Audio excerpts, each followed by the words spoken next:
আপনাকে সুস্থ করুক। উফ, এই যে এখানে আমরা আছি, ইনশাল্লাহ আপনারাও দোয়া করবেন আমাদের। 4 তারিখ, ও আগের দিন 4 তারিখ তো অনেক বেশি হয়েছে। ইনশাল্লাহ তোমরা জাতীয় বীর ভাই, মনে করে জামাতের সেক্রেটারি, আমরা জামাতের পক্ষ থেকে আসছি। এখানে কিছু টাকা আছে, মানে আল্লাহ সুস্থ করে দিন। ঢাকায় আল্লাহ, আপনি কি করেন? স্টুডেন্ট। আল্লাহ, হাসি যায়নি। কোথায় পড়ালেখা করেন? আলসিনা mission institute of medical technology. আল্লাহ, ছাত্র। মাশাআল্লাহ, আপনি জাতীয় বীর ভাই, এই প্রজন্মের জাতিকে মুক্ত করবার মুক্তিযুদ্ধ। গুলি খেয়েছেন কোথায়? আল্লাহ সবরে জামিল দান। বহুত গরিব মানুষ আর আমার ওরকে আমার সংসার চলতো। আল্লাহ ভরসা, আল্লাহ রহম করুক। আল্লাহ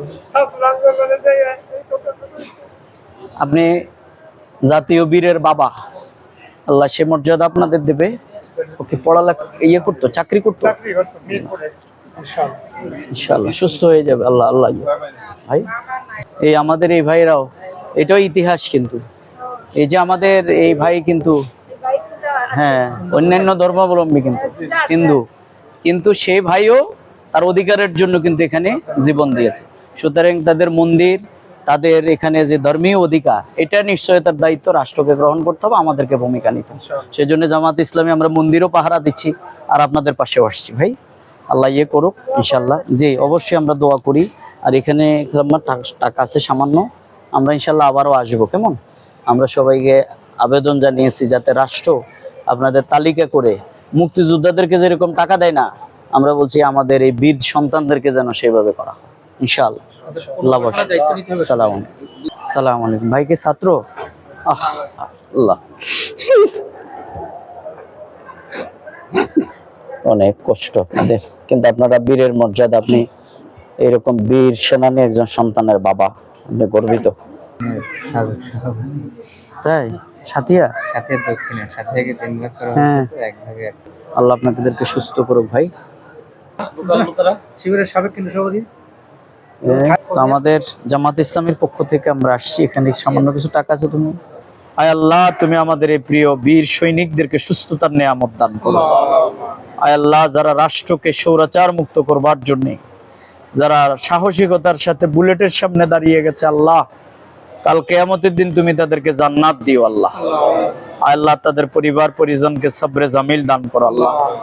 আল্লাহ অনেকে আছে নিঃস্ব, আল্লাহ আল্লাহ এই রাষ্ট্র যেন তাদের জন্য কিছু করতে পারে সে তৌফিক দান করো। আমরা জামাত ইসলামের পক্ষ থেকে আল্লাহ আমরা যেন এই ভাইদের পাশে দাঁড়াতে পারি, আল্লাহ এদের খোঁজ খবর নিতে পারি, সে তৌফিক তুমি দান করো আল্লাহ।